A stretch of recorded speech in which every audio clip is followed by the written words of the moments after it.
आगे निकलो sir.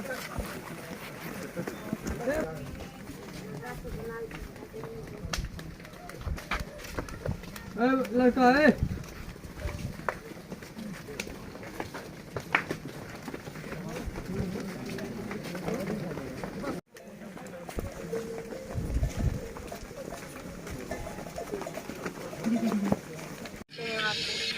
Light mode. हमको खेती उती नहीं, कुछ नहीं बाबू, कुछ नहीं, कुछ भी कमाने खाने वाला आदमी, कमाने खाने। पहले तो ट्रैक्टर ड्राइवर था, सब मिल के। इनकम किसी आदिवासी दलित के पास नहीं है। अब बेसिक लड़ाई हम सिर्फ राजनीति के लिए इस्तेमाल कर लेते हैं, लड़ लेते हैं, लेकिन उसके जब जीवन को बदलने की बारी आती है तो कोई भी सरकार उसके जीवन को नहीं बदल पाती। लोहा से लेके अवरक से लेके लाइट मोड।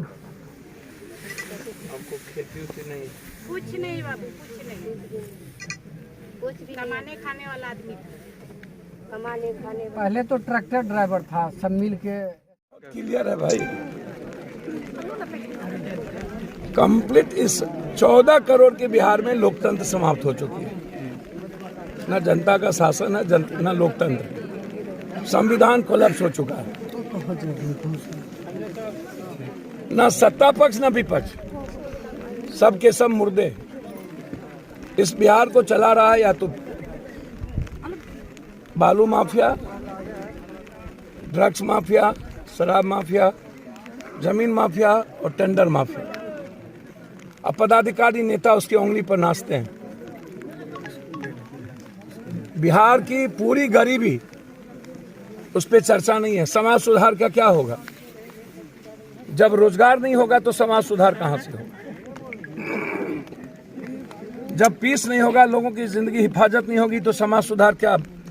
आप सिर्फ शराब शराब शराब और पूरे घर में ड्रग्स, कोरैक्स, एस्मैक्स सब चला गया। भूखे पेट कभी समाज सुधार होगा? अब पूजा मंदिर में होगी,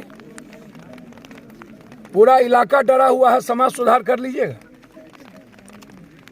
दुनिया में सबसे ज्यादा यदि इनकम नहीं है, मैं जिस दिन हमारी सरकार बनी या सरकार में हम आए, मैं आपको बहुत क्लियर बता रहा हूं, इस बिहार का आदिवासी हो या दलित हो या कोई गरीब तबका का, कोई सबसे कमजोर तबका का, अत्यंत पिछड़े में से भी अत्यंत पिछड़ा हो, मेरी पहली प्राथमिकता होगी उस परिवार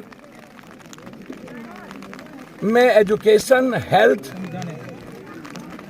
वाटर और बिजली को फ्री करना, और उसके रोजगार की गारंटी मेरी होगी। मैंने एसपी डीआईजी से 3 दिन पहले बातचीत की। आज 25,000 रुपया, मुझको नहीं पता था ये इतने गरीब हैं जिसके घर में खाने भी नहीं।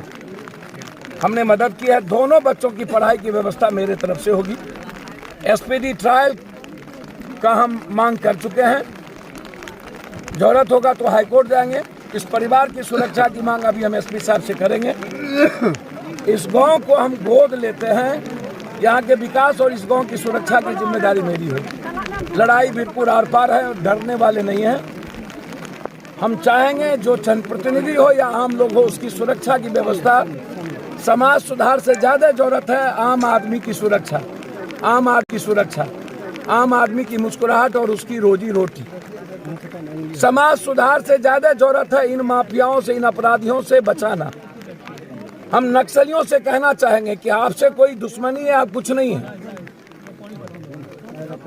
लेकिन जो विचारधारा थी वो आपकी समाप्त हो गई, वो कंप्लीट कोलैप्स कर चुका।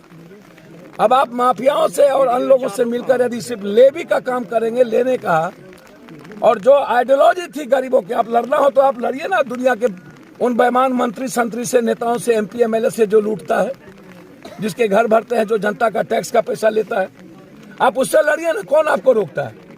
आप जाइए। आम आदमी की जिंदगी तबाह और डरी हुई क्यों? आम आदमी निहत्थों को आप क्यों मारते हैं? जाति और धर्म, मजहब के आधार पर आपकी मौतें क्यों होती है? हम इसके पक्ष में नहीं हैं और ना हम इसके पक्षधर हैं। आपको यदि गरीबी समाप्त करना हो और विकास की बात करना हो तो आप सरकार से लड़िए, सरकार के नुमाइंदे से लड़िए। झाड़ू ऊपर से दिया जाता है, नीचे से नहीं। आप पदाधिकारी से लड़िए, आप माफियाओं को चैलेंज कीजिए, जो आज आम जनता का सबसे बड़ा दुश्मन है।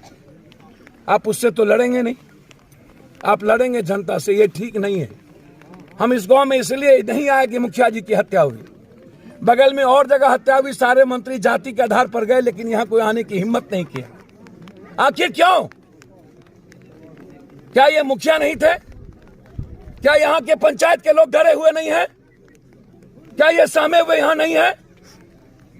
कैंप आपने दे दिया गांव में, आप कैंप इधर क्यों नहीं दिए? आप कैंप बीच में दीजिए। या नहीं, ये स्कूल था, यहां भी दीजिए। हम इसीलिए आए कि किसी के मन में ये भ्रम ना रहे कि उसकी बंदूक गोली उगलती है और किसी का सीना गोली खाने को तैयार ना हो। लोकतंत्र बचाने के लिए एक बार नहीं 1 लाख बार पप्पू यादव को मरना होगा तो मरेंगे, लेकिन इससे डरेंगे नहीं। मरीज के माधव पप्पू यादव जिंदाबाद। इसीलिए मैं आपको बहुत क्लियर बता देता हूँ, यह परिवार मेरे लिए सर्वप्रथम है और इसको आपको दिखने को जनवरी में मिल जाएगा। बहुत बहुत धन्यवाद।